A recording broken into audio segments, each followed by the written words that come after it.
Hello, Kevin Smith, Scholarly Changeworks here. I am set up in the King of the Crowns booth here at the Minnesota Renaissance Festival. Deborah has been gracious enough to allow me to hold sessions and conduct business in here during the weeks. And it's a pretty nice little shop full of crowns, tiaras, some of those elf ears. Um, yeah, it's cozy. It's cozy.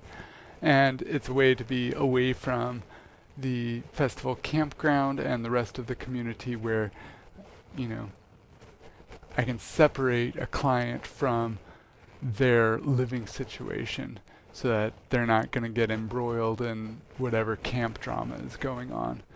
So today I just wanted to talk with you for a little bit about the idea of regression and particularly age regression. And we'll cover age regression and even get into past life regression a little bit. So with age regression, the idea is you get a client into a hypnotic state that you go then and lead them along what's called an affect bridge to the initial sensitizing event.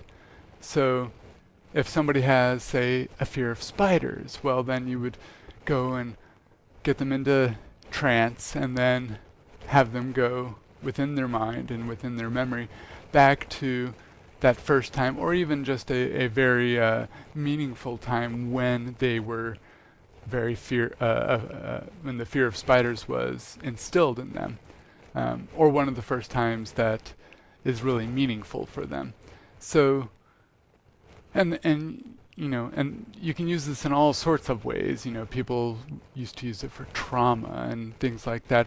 And I want to set some things in order. That is, I do not facilitate regressions. I don't facilitate, I have facilitated a couple of past life regressions for people that was in, the thing they were into. The first catechism of hypnotherapy is do no harm. The second catechism is honor thy client's model. So if I have a client that comes to me and says, hey, I'd like to do a past life regression, then, I'll talk with them about it and, we may go and go down that path. For the most part, I don't find it to be really useful, particularly age regression. And there's a little bit of a history behind that with the age regression.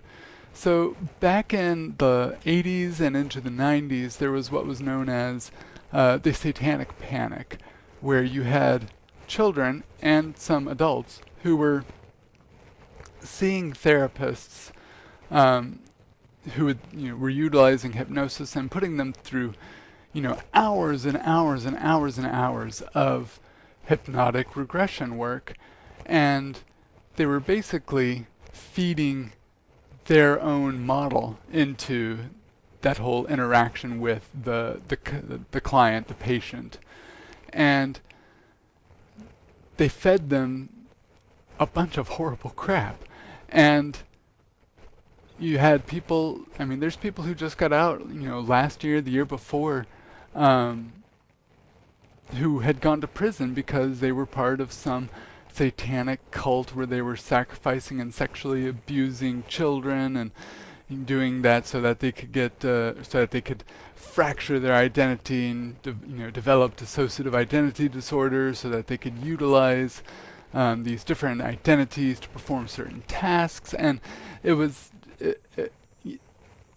demonstrably false type claims that were brought against these people, and the only real testimony against them was the testimony of a client or a patient who had been going through a hypnotic age regression with their practitioner.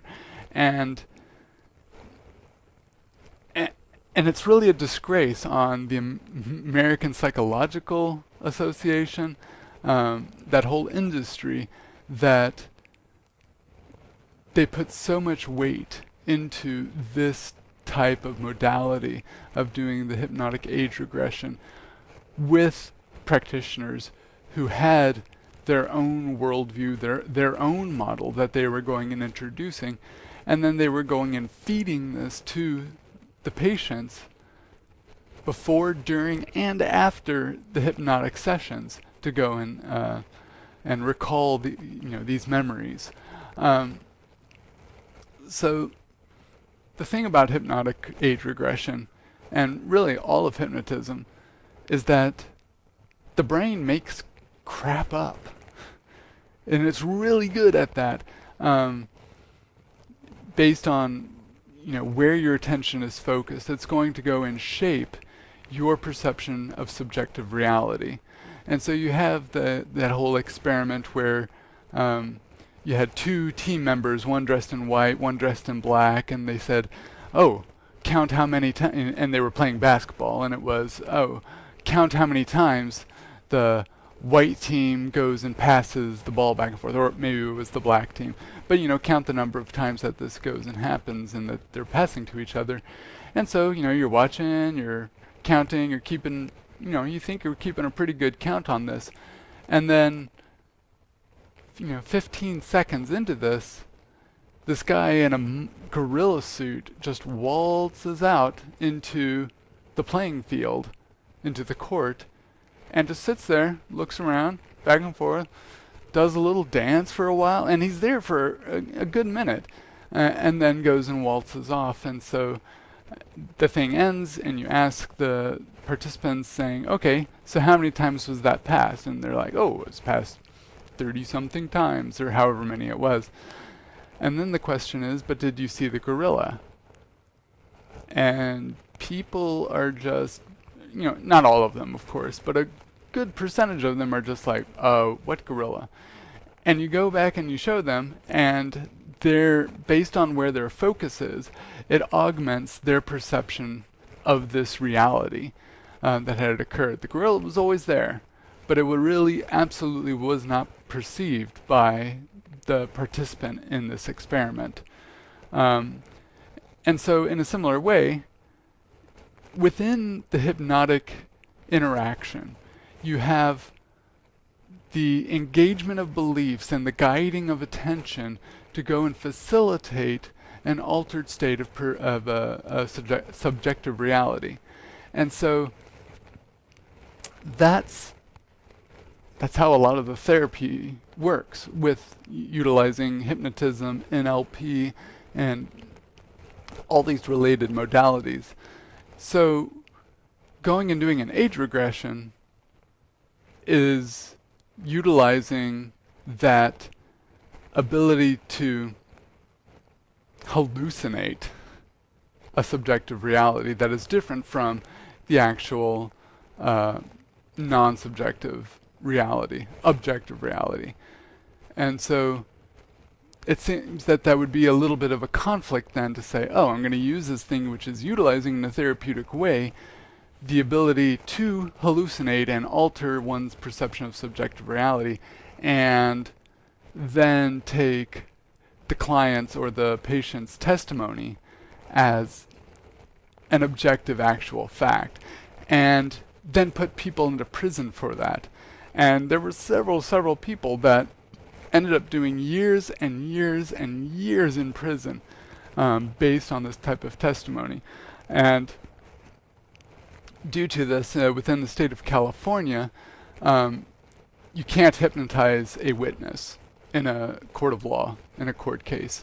If a witness is going through a hypnotic process with a therapist or a practitioner, their testimony is inadmissible in court because they are said to be tainted.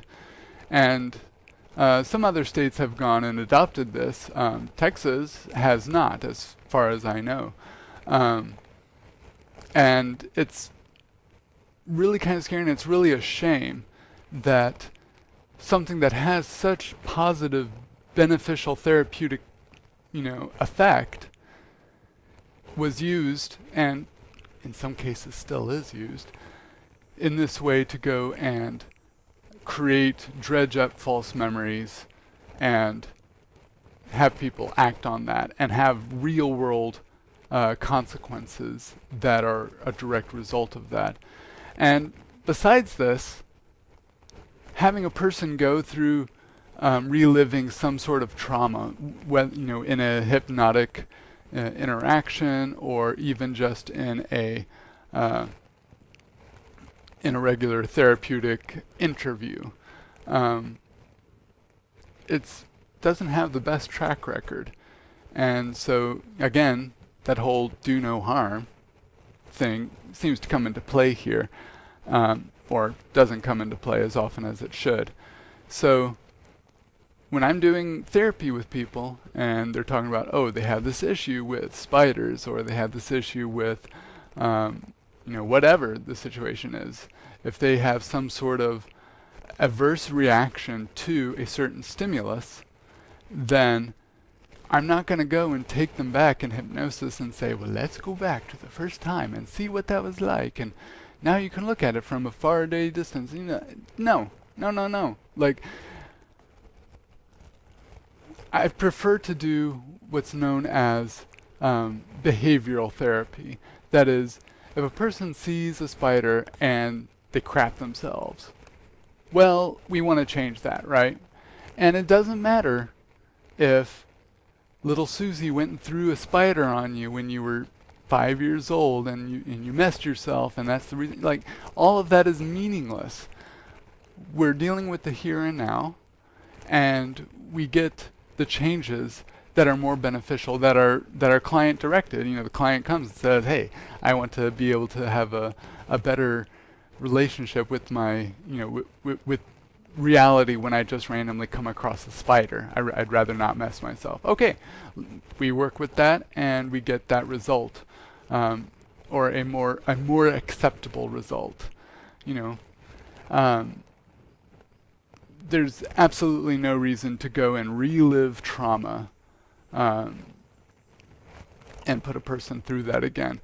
People who have PTSD-like situations where they're going and reacting in a very negative way to loud, sudden noises, to certain other situations, I'm not going to take them back to the original time they were in a situation that caused them to have these PTSD-like symptoms.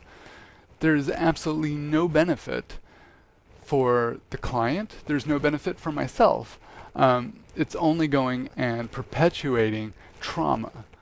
So now getting back to past life regression, I have had a couple of clients who have come to me and said, I would like to do a past life regression. And again, second catechism is honor thy client's model, right? So I'm not going to say, oh, past life thing, that's bullshit. And I'm not going to go and then say, oh yeah, that's a real thing. I'm not going to weigh in on that. It's really all client directed. So I will let them know that the mind is extremely powerful. So powerful, in fact, that it can cause you to hallucinate. In fact, it does every single day, every moment of your waking existence.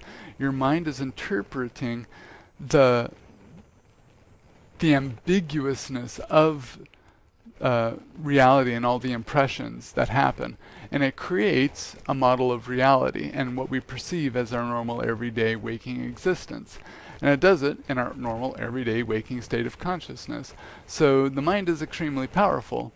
And especially then in a hypnotic interaction with a person who is facilitating something like a hypnotic age regression, you're going to go and experience things that may seem really real. Does that mean it happened? I'm not going to introduce my own model into this. I will let people know that the mind can confabulate things. It can just make stuff up to where you think, oh wow, that's really real. I was Cleopatra. I was, Charlemagne. I was Abraham Lincoln, whoever, and this happened to me, and that's why I have this kind of thing. Well, okay, again, it's similar with the age regression. It doesn't really matter about going into past life experience. The question is, can we gain a therapeutic benefit from it? So if a client with the spider situation comes to me and wants to do an age regression, we do an age regression, and maybe they have some sort of epiphany about something that happened in a past life, and therefore they have this reaction to spiders. If we can get them to the point where they have a more acceptable outcome when they are interacting with spiders in the real world, then that's okay. I let the client know, hey, this could be your brain making it up. We let them know beforehand, let them know afterwards. Like, this is your brain making stuff up. And there's no real way to go improve anything, particularly in a past life thing. The reason why I will do a past life regression, but not an age regression, is that people don't go to prison for the stuff your mind makes up in a past life regression. So that's about all. I just wanted to go and expound on that a little bit. Have a lovely rest of your day or night whenever you happen to be watching this, and we will see you around.